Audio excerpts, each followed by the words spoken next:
Hi, I'm Paul Comfort, and on this episode of Transit Unplugged, we're bringing you a special episode I recorded live at the 2025 Texas Transit Association in McAllen, Texas, where I had such a good time. I was able to meet so many leaders in the state there, spoke as a keynote speaker, and during the conference, I got to set aside time to interview this dynamic panel. It features 5 top transit leaders, and we're going to be talking about Texas transit trends. First up is Serena Stevenson. She's General Manager of Waco Transit Systems and the chair of TTA this year. Mariel Delgado joins us. He is from the host city, Metro McAllen. He's the Transit and Downtown Services Director. And then we were joined with who is CEO of the Corpus Christi Regional Transportation Authority. Vince Huerta also joined. He's Director of Transportation for the East Texas Council of Governments, GoBus. And finally, my good friend Alan Hunter, Executive Director of the Texas Transit Association. Each panelist brings a unique perspective on their system and on what's happening across the state, the challenges they're tackling, the opportunities they see, and what's next for transit in their communities. It's a smart, real-world conversation you don't want to miss, and it's coming your way right now on Transit Unplugged. Great to have you with us today on another episode of Transit Unplugged, the world's leading transit executive podcast. Excited to have a live podcast today with 4 of my friends in Texas. We are at the Texas Transit Association Conference. We've taken a little break after a funny keynote speech talking about the differences between generations, and we're going to talk about what's going on in public transportation here in Texas. Texas is one of the biggest states in the country, and we've showcased some of their leaders, but never showcased these 4 top transit leaders. So I'm going to start with Derrick, my friend who is CEO in Corpus Christi. Derrick was reminding me of a funny story. I visited there a couple years ago, and what did you tell me, Derrick? I took Paul Comfort out to go get lunch at one of our local favorite restaurants, Hi-Ho, which is very authentic to the region. And the CEO at the time found out and thought I was crazy and was quick to chastise me on it until I told him that Paul wanted to experience our local cuisine. That's right, man. Yeah. So it was a good time in Corpus Christi. I remember your staff there were phenomenal, by the way. Remember we had that little session with them where we were talking about the trends and all, and they were telling me what they do there. So why don't you tell us some, Derrick, about your agency and what you do. Where is Corpus Christi for people who are geographically challenged on the East Coast? Right. Corpus Christi is located along the coastal bend region of Texas. We're about 2.5 hours from the border, about 2.5 hours from where we're currently at in McAllen. And it's about a 3.5 hour drive to Houston from where we're located there. We serve about 850 square miles and that across Nueces County and a little bit into San Patricio County. So quite a large service area. We are fortunate that we have a 0.5-cent sales tax. So we are one of the MTAs within the state of Texas there. And we serve a population of about 400,000 across those areas there. And that includes getting out onto the barrier islands and servicing some of the rural areas there.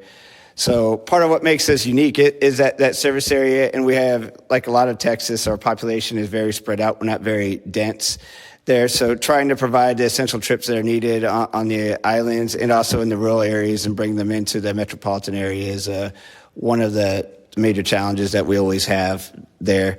We also work closely with our local and state authorities and at the military base, and that for emergency services and to help get some of the workers onto the Naval Air Station there. We also have what we call it the Army Advanced Industries, which helps retrofit a lot of critical equipment for the U.S. military there. So we have Parker rides that take people on there. And we also, move people back and forth between their health facilities and the ones that we have in our community there.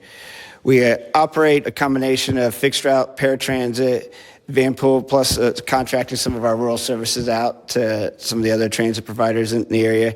We currently have about 70 large buses that we operate on fixed route and about 57 cutaways that we use for a variety of paratransit and our small rural connectivity out there. And our van pool program has been one of the larger growing programs that we have. And a lot of the clientele serve the federal facilities, the Border Patrol, Naval Air Stations in both Kingsville and Corpus Christi, and the Federal Corrections Facility that is located in Three Rivers there. I've been CEO since about July 1st of 2023, and that's getting close to two years. I've been with the Corpus Christi RTA since 2017, and prior to that, I started at what was Fort Worth Transportation Authority before they became Trinity Metro, and began my career as a bus mechanic. And I got into public transit by essentially when I was deployed to Iraq. I met some of the mechanics and supervisors that worked for the Fort Worth Transportation Authority, and they told me how good of a job that public transit was, and that you're never going to get rich, but you're always going to have a good, stable career, and that. So I took them up on the offer, and here we are. Wow, that's great, Derrick. That's exactly what I was hoping you would tell me. All those details, very interesting. We're going to come back and we'll dive in just a little bit into some of the details. That's Derrick Majchszak, who is CEO of Corpus Christi. Next is my buddy Vince Huerta, who is from the East Texas Council of Governments. Tell us about what you do there. Thanks for having us. So my name is Vince Huerta. I'm with the East Texas Council of Governments, the GoBus division. Unlike Derrick, we're a little bit more rural system. We don't have the benefits of the 1 cent tax, so we're a little bit challenged in finding ways to match our federal funds. The state certainly provides us some support, so that's very helpful. But in our area, we service about a 10,000 square mile, 14 county region. We're up right against. We're about an hour and a half east of Dallas. We service a very rural population. We have approximately about 16 starting locations, so it is challenging when it comes to communication with drivers, and we have 2 urbanized areas that we go in and out of to service folks for medical. Our routes are more demand response. Our fleet is mostly cutaway vehicles, so a lot of our runs are scheduled around medical services like dialysis type of services that we do either Monday, Wednesdays, Fridays. On some service areas, it's a Tuesday, Thursday, and Saturday service that we sometimes provide. And for the most part, again, folks that are riding the service are, it's essentially an essential service that we're providing for them. Without GoBus, they wouldn't have any other way to get to their medical services and beyond. We've mostly now started to do in-house maintenance. We're transitioning currently from outsourcing all of our maintenance. Because we're so rural, we have to service very large areas, so it creates a big challenge for us to, get our vehicles serviced and actually maintain the service on the road. Our spare ratio is a little high for that same reason. We need to make sure that we're able to make pull-out. Currently, as we enter this transition, we've started construction on a building that we hope to have here in early June. We've also bought a maintenance facility in one of the urbanized areas that we service. The city of Tyler is like a hub for us because of the medical services that are provided there. So when you think again of that 10,000 square foot area that we service, it's essentially a place where folks are going in and out to do medical services. So that helps us to utilize it as a hub. And we recently were able to buy a property there where we're able to now start servicing that in-house maintenance. I think another thing that we focus on doing is, when you think of the social determinants of health and one of the big factors that is in that is transit at the top of the list. So we really understand that, and we try to service the population or our ridership in such a way that we're able to breach some of those gaps that exist in the transportation services. And again, for the most part, we work with our local officials, with our cities or counties. We've got such a big area that combined, it's well over 76, cities, counties, townships, municipalities, what have you. So it is a challenge to provide the service, but it's certainly a very important service that we're providing. We're excited to do that. All right, that was really good, Vince. Thanks for sharing with us some about your operation there. Now we're going to talk to Serena Stevenson. Serena's general manager of Waco Transit. She's also the president of the board here at the Texas Transit Association this year. Serena, tell us about yourself and your operation there. Thank you, Paul, for the opportunity. I am the general manager for Waco Transit System. We run the urbanized service for Waco. I am also the transit manager for McAllen County Rural Transit District. We have an interlocal agreement with the city of Waco in order to provide the rural services. So we have a unique opportunity to be able to make that connection between, the city and the rural area. The city of Waco is actually the direct recipient of the funds. I work for RATP Dev USA as the management contract for the system. We provide university service for Baylor. We also provide... Oh, Baylor, that's great. We have university service there. We also have, we do regional maintenance for some other providers in the area. We also do contracting with Central Texas Senior Ministries to try to bring in some of that 5310 funding to help the community with opportunities for, economic development. We also have microtransit service. We have 3 different zones that we operate in. And so for us, it's about connecting the communities, removing those transportation gaps, and being able to work with and manage the rural system allows us to do planning in order to incorporate both areas and have that direct connection without having to ask for permission to provide those services. So basically, we try to do a one-stop shop style transit system where between both systems, we integrate our services. We share those costs between systems based off of the percentage of use, and it's allowed us to be very cost effective in how we perform our services. Waco Transit has over a $7.8 million budget operating, and our McLennan County has a little over $4 million. And so we really try to be good stewards of our funds and provide a service that's unique to Waco. We are located in Central Texas, so we're between the big guys in Austin and we're between Dallas. And so we feel like we offer a viable solution for transit in that central area. And we get a lot of visitors. We had the Magnolia blow up. And so that's also helped us with tourism and bringing in additional, revenues that help us as a transit system. We don't have the privilege of receiving that tax either. So we just try to do a lot of advertising opportunities with the community to raise those local funds. And Baylor, again, is a great partner that helps contribute to our success. We basically have 12 fixed routes, and we run 5 university services buses. We also provide we have our 3 microtransit zones, but we have 3 vehicles per zone. So, that helps us out a lot with meeting that first last mile gap there. I just want to say that Waco, our population is close to being over 200,000, but this last census kept us right on the cusp of, transitioning over to a large. So, that has its pros and its cons. So I'm sure at the next census we'll be bumped up. You probably know I started in a small transit system too, and you follow every dollar, don't you, in the smaller systems? When you're in the bigger systems, like when I was at Baltimore, where you have $1 billion budget, $10 million. It's not a rounding error, but there's money moving around. But when you're in a smaller agency, man, you literally are tracking, tens of dollars. Okay, well, we spent $50, and you can't spend $50 on that. So you have to manage your money well. And I know you guys are good stewards of the dollars you're given. That's wonderful. All right, now we'll head to Mario Delgado, who is general manager of Metro McAllen, which is where we're at. Tell us some about where we're at, and then tell us about your system. Sure. Thank you, Paul. So I am officially the transit director. One of the unique things about McAllen transit system, Metro McAllen, is that we are a department of the city of McAllen. Yeah. So we don't have the dedicated sales tax necessarily, but we do get sales tax revenues from the city, and we ask monies and we share with Parks Department and other departments in the city for that funding. We're a small town, 150,000 population, but by no means do we look or feel like a small town. I mean, I hope you guys get that impression when you come here. Contrary to some of the perception, McAllen is one of the safest cities, if not the safest city in the nation. And our public transit system, it's small, but it's growing. We had 6 fixed routes when I started almost 19 years ago. And I've been with the city close to 20 years. So I'll be eligible to retire pretty soon. Not that I would, right? So we have 40 buses.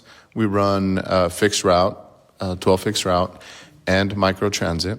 We run in the city of McAllen, which is about 62 square miles, but we do provide service to one neighboring city in Edinburgh for the University of Texas, Rio Grande Valley. So we have a route that originates in McAllen and takes students to UTRGV. We're close to the border, right? So on a given day, like I said, our population is 150,000, but on a given day, we do have a lot of, people from across the border that are coming over to work and shop and, play in McAllen. And so we welcome that because obviously it drives a little bit of our economy as well. We provide about 700,000 trips on an annual basis. We have an operating budget of about $6 million, just shy of $6 million. And again, we're a department of the city. It's a unique experience being a city as opposed to a standalone transit agency, but it has its perks. I mean, we have a big city. Well, I say big city. We have the power of the biggest city in Hidalgo County behind us. And so it helps. We hosted a rodeo. I mean, a lot of small transit agencies, when they host a rodeo, they need a lot of help. We do need a lot of help, but we had support from the Public Works Department, from the Parks Department, from the Convention Center, which are all departments we work really well with. And so we have that kind of behind us to help us be, a lot more successful. Hey, Transit Unplugged listeners, this is Paul Comfort. Something big is coming.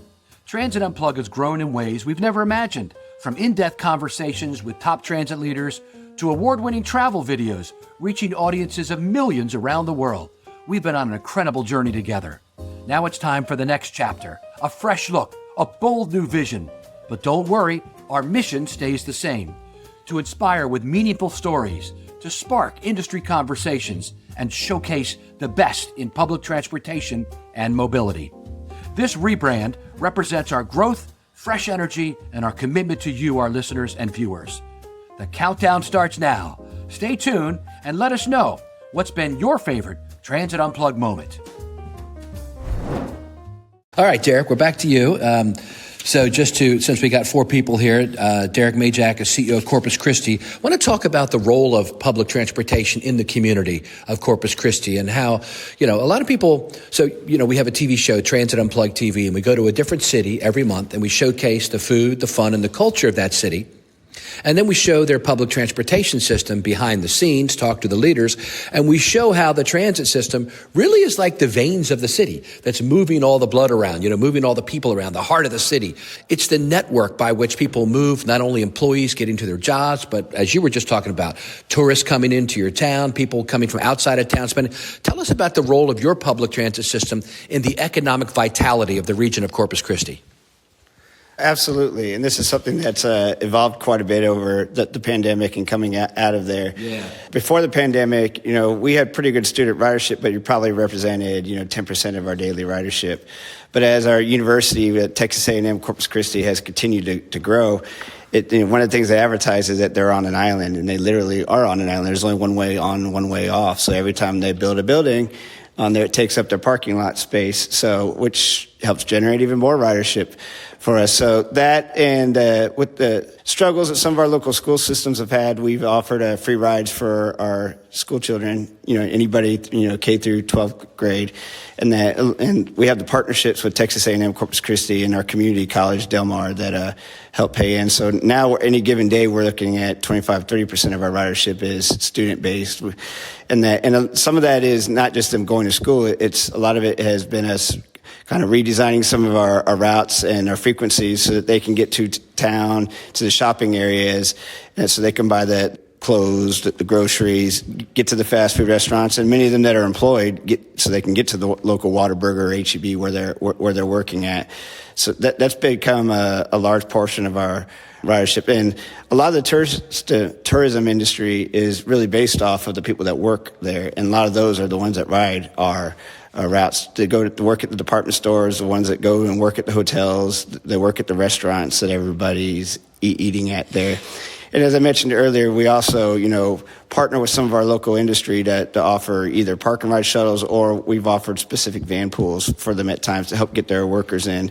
Sometimes these large petrochemical plants get built, and they need assistance getting employees on during the construction phase. We work with the Naval Air Station to make sure that we can get their employees on, getting through the gates, which are troublesome on any base, but let alone when you basically have one way on, one way off at times there as well, struggles. And we've also worked with the island, which really, the Barrier Island really struggled to get people to work there because it's not affordable for an average person to live out in Port Aransas or on the island anymore. So we've developed special express services and gotten priority access to the ferry system that TxDOT operates to try to help get workers across over there. But really the backbone of the whole community is our riders, and that all the employees that get there to help provide the services that everybody wants. All right, let's get Alan Hunter over here. Alan is the executive director of the Texas Transit Association. He's the one that invited me to come down here and speak a little later today. And Alan, I wanted to talk to you about what's happening when it comes to current legislative initiatives, what's happening with local governments and state officials. How does your association work with at the state legislature? I know you just hosted a big kind of day in Austin. Tell us about the work of the Texas Transit Association and how it's helping to promote transit in the state. Oh, absolutely, Paul. Well, we just finished up our legislative day at the Capitol. We had our biggest turnout yet. We've had about 50 people show up and attend. And, the big thing for us is trying to support our folks by having that constant presence at the Capitol. By the time this is over, we'll end up tracking thousands of bills and seeing how they impact or negatively impact our folks. And just work with them to make sure that, that we can impact some positive change for our members. And if you're able to share, are there any big bills in the legislature this year that the Texas Transit Association is following and will help transit? Or I know there's something going on in Dallas that could potentially hurt transit in DART. Are you able to talk of that, or is it all too movement? I don't want to go into any details because that's relatively new, but we are tracking it. Yeah, you're right. There are some that are going to affect some of the taxes and how that's going to impact some of our metros, especially Dallas. So we are going to be watching those very closely and see how we can support our members. That's great. All right. Thank you, Alan. It's great. And you got by the way, great conference here. How many people do you have? Tell us some about your conference. Oh, yeah. Well, this is the second day of the conference. We just wrapped up the rodeo this weekend. So we had a wonderful rodeo competition with more than a couple hundred folks that came out to support on our folks. Of course, our host agency, McAllen, Metro McAllen, has done an incredible job. I think the big challenge that they've done is anybody coming behind them is going to have they're going to have their hands full trying to, keep up with them. But today is day 2 of the conference and expo, so we just opened up the expo. We've had a couple of great general session speakers, and like you said, you'll be speaking this afternoon. You're actually closing us out this afternoon, so we saved the best for last, right? Oh, thank you. You're too kind. Alan, I noticed when I came, the weather is it seems like it's just starting to turn a little hotter this week. What's going on with the weather here in Texas? Well, the weather right now is actually beautiful, but Saturday, actually, when we had our bus rodeo, the weather shifted and was the hottest day on record, I think, since 2011. It was 102 degrees. And the folks here at Metro McAllen, obviously when you look at preparation, they brought out buses that we could be used as cooling centers to cool the staff. They brought out umbrellas to keep people out of the heat. So again, these guys they're not any strangers to dealing with the heat. Yeah, that's interesting. Well, let's talk about that then. Vince, tell us about in Texas here, how do you handle the heat when it comes to public transportation?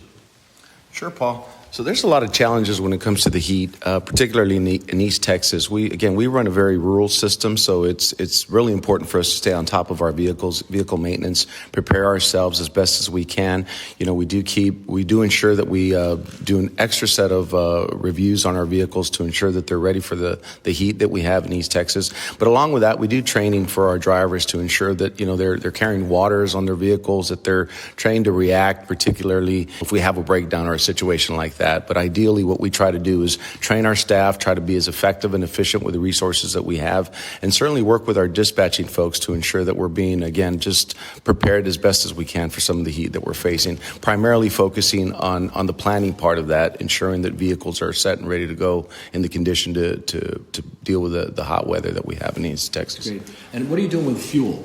What kind of fuel are you using here and for your vehicles? So most of our fleet is just gasoline vehicles because we're so rural. There's challenges. We do have a small portion of our fleet that is CNG, and so we do have access to that. In our 14-county region, those 10,000 square miles, we have the infrastructure in the city of Tyler that allows us to do CNG vehicles, and that's proven to be pretty effective in the area. But the rest of the region we do gasoline, and so again, we focus on services that utilizing fuel. Yeah, thanks, Vincent. I just wanted to, maybe share a horror story related to the heat. I started with the city in 2005 and then moved over to transit in 2006, an opportunity to grow. And when I first became manager was in early 2008, manager of operations. And we had a fleet of buses that we had inherited when the city took over. The city took over in 2005 from the council governments. We inherited a fleet of buses that had ACs that weren't functioning very well. So it was a challenge for a couple of years until we can get a new fleet of buses and be able to have reliable AC. I mean, since then we've been. In fact, people complain that it's too cold in the bus, but we don't want to jinx it, so we want to make sure that our buses are cool. And then obviously The biggest challenge, I think, in terms of the heat is having the ability to put shelters on all of our stops. I mean, I'd love to be able to have shelters on all the stops, but the reality is that the cost and then the upkeep of all the shelters. We've established some service standards. If there's 20 boardings in any given day, then it warrants potentially having a shelter. And so that was done in an attempt to objectify that putting a shelter out there. Now we will take considerations, if there's a special need that doesn't meet that threshold. And then we also have reached out to companies and stores around in the city if they want to adopt a shelter where we would put in the infrastructure. They would provide the 20% local match required by grants and maintain them. We can certainly put a shelter close to their business. I think one of the biggest changes in McAllen, we before it was people didn't want the bus in their backyard. Now I think more and more we're seeing people wanting the bus because it brings people to their business. And so we've kind of seen a shift, in terms of that, and then a shift in the city increasing the investment in public transit because they see the benefits, the economic benefits. Locally, there's a lot of manufacturing and distribution centers because of our proximity to Mexico. And a lot of times when big companies are coming into town, one of the things they ask is like, how robust is your transit system? And I think that, we're certainly not to where we need to be, but we're working towards it. I'll just share that we recently got awarded $1 million to do a study for bus rapid transit and transit-oriented development. And we've got our work to do to get there, but at least we'll be putting a blueprint in place to help us, get to that next level. And so, again, we're a small system, but we're eager to grow and provide, the level of service that our community needs. If I could dovetail back onto what I guess Mario's talking about, one of the interesting things that a lot of folks in transit don't necessarily see all the time when you're in these urban settings, when we talk about bus stops in a rural setting, there really isn't any bus stops. We've got either flag stops or folks that are waiting out. So something as simple as providing folks with umbrellas is really helpful and key to the success of the system, and certainly, dealing with the heat that we have in East Texas. So I think the idea for us, at least, because we do service a population about a little over 800,000 when you think of the 10,000 square miles that we service and bringing people in and out of these urban areas. So there's really big challenges behind that in terms of how we figure that out. Yeah, and for Waco, Waco is a very humid area. And so for us, we really focus on trying to make sure our passenger comfort as well as our operators, that they're comfortable when they provide those services. And so we actually make sure that we have some standbys that come in early in the morning, when it's extremely hot. And we make sure that we keep some of our vehicles running underneath, our canopy in the back where we wash our vehicles so that we always have some vehicles kind of ready if we need to switch a vehicle out throughout the day. We also work with the community to make sure if there is a shelter that's needed, we provide that shelter, but we do work with them so that they can make sure that they put the concrete slabs in, because we don't pay for that side of it, but we will provide the covered shelters. Additionally, we work with a lot of the businesses that are coming in order to try to work and make sure that employers like Hello Bello, that they have transportation to those areas. And then they will a lot of times put in the curb cut, and then we additionally will put those shelters in, so if their employees are waiting for the bus to come, they have a place that they can wait. So for us, it's all about the partnerships. It's about seeing how, if there is an unmet need, we can work together, find that resolution, and just continue to provide the type of services that our community needs, because it's unique to Waco. And so we don't take a cookie cutter approach. Yeah. We actually try to find what will work for you specifically, and then we tailor our service to that. I know earlier we kind of talked about the economic development side of transit. And so for us, operating McLennan County Rural Transit District, we make sure that we go out to, there's 21 school districts in McLennan County. And so we go to those schools and we talk to the juniors and the seniors so that they're aware of that McLennan County will come into Waco. So if they're looking for jobs, we want to make sure that they understand that connection's there, because while Texas is a, car-centric state and everybody has their vehicle, we try to make sure that students that may not be in a position to own a vehicle, they're able to use our rural transit system to get into the urbanized area of Waco and maybe go to jobs in the summertime. We work with the school districts and they pay like a subsidized cost so that the students can utilize our bus system. The independent school districts can use our bus system the students use their ID, and so that allows them to be able to use that service even during the summertime. We're just really trying to find ways to work with all of our community colleges, our universities, our ISDs, so that they know that if you need transit and you're trying to get to a job or you're trying to get to work or you're just trying to do some socializing in the community, transit is a viable option, and we try to tell that story. So it's just not about the people that go to dialysis, because that's the perception of what transit is. It's for those people. We tailor our service to every rider, the tourists, the students. And so that when you get on this bus, you're going to have Wi-Fi, you're going to be able to, disconnect from maybe what you're doing and then just take this ride that's safe and be able to get to your destination. All right, we'll do a lightning round. Great. This really gives us, I think, our listeners a good taste of what it's like to operate transit in Texas, which is what I was hoping this roundtable could do today. Derrick, tell us about fueling down here. You all have a lot of CNG, right? Is it right under your feet, right? Absolutely. It's something that, locally sourced in the sense of benefits our local and the state economy by using CNG. In about 2012, we transitioned to having primarily a compressed natural gas fleet for both our small and our large buses. Currently, we are transitioning. Well, we have about 50 CNG Gilligs, and that with more coming, and all of our diesels will be taken out of service and put into a contingency fleet for emergency purposes, hurricane evacuations or other things, or should we need to transport people to San Antonio or to the Valley during an emergency, we would have that ability. We did attempt to have compressed natural gas on our small cutaway fleet. That wasn't as easy of a process as we anticipated, and that with the engines struggled a little bit more in the Texas heat with the compressed natural gas. So we currently operate unleaded on that, but we are looking at potentially using propane at some point in time or trying a different version of a compressed natural gas engine for that fleet of vehicles. Vince, how are you engaging with riders in the community to ensure that their needs are met? You serve such a vast area, 10,000 square miles. I don't know if I've ever talked to anybody who's operated in a bigger area. How do you connect with all your passengers and make sure you're meeting their needs? So we consistently try to do passenger surveys that allow us to have an insight on what passengers are thinking, passengers are wanting, but we also work with our partners in the community to better understand what are seniors needing. We work with AAA, we work with our veterans groups, and that always helps us to have a better understanding of what those gaps are and what's the best approach that we can have to meeting some of those gaps. In terms of ridership as an industry, I'm sure you're aware, pre-pandemic numbers, we're at roughly about an 80% recovery, but for us, we've exceeded our pre-pandemic numbers. So we're actually now, gone above and beyond our numbers before the pandemic. That's great. Well, that means you're obviously meeting the community's needs, right? Because they vote with their feet.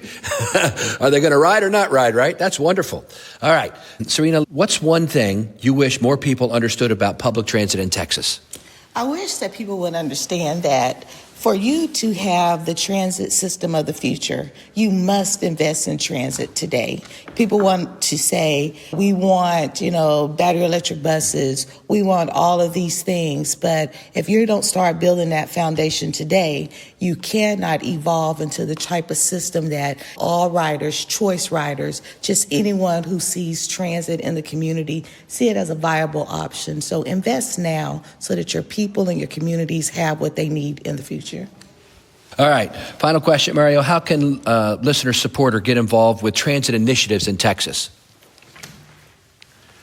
Yeah, I think I can just kind of expand a little bit on what Serena said. I think the biggest initiative needs to be more funding for public transit. She also said that Texas love their cars. We love our trucks. We certainly do in Texas. But at the end of the day, you can only build so many roads. And I know as a state, we invest heavily on our roads, which by all means we should. But at the same time, I think a little bit more needs to be invested in public transit so that we could be as efficient as possible. Obviously, the only way that we're going to really combat or mitigate, congestion and stuff like that is mass transportation at all levels. And so I think, if people want to get involved, it's advocating for that, for building public transit, changing the perception and changing our culture of wanting to get in our vehicles and drive 5 miles. Hey, get on a bus and give it a shot. Obviously, our jobs then will be to make sure that we build efficient public transit systems, but you can't have one without the other, right? We need the funding, we need the support to be able to build the transit systems that our state needs to be able to move people. Thanks, guys. This has been a great conversation. We'll get Alan to wrap us up here. Alan, I think I was president of our state transit association for many years in Maryland, and I know the value of state transit associations. Give us some closing thoughts.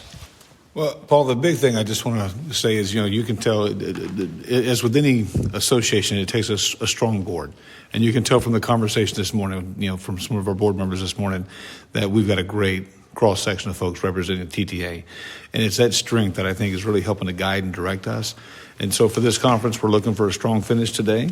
I'm looking forward to, having you speak, and I'm looking forward to wrapping up another successful conference. So appreciate you letting us be a part of this podcast today. Normally I do one at a time, and it's great to have a full group here kind of give us the state of transit in Texas. Thank you all for being our guests today. We wish you the very best as you continue to provide safe, efficient, reliable transit with world-class customer service here in Texas. Thank you for joining this edition of the Transit Unplugged podcast. Here's a word from Julie Gates. Thank you for listening to this week's episode of the Transit Unplugged podcast. We're so glad you're here. My name is Julie Gates. I'm the executive producer of the show. And our goal is to create programs that promote the great things going on in the transit industry by providing you with behind-the-scenes access with industry executive leadership so we can work together to find innovative industry solutions. We would love to have you be a part of the Transit Unplugged community by having you sign up for our newsletter.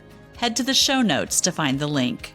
Thanks for listening to Transit Unplugged with Paul Comfort, our favorite transit evangelist, and we'll catch you next week. Thanks for tuning in.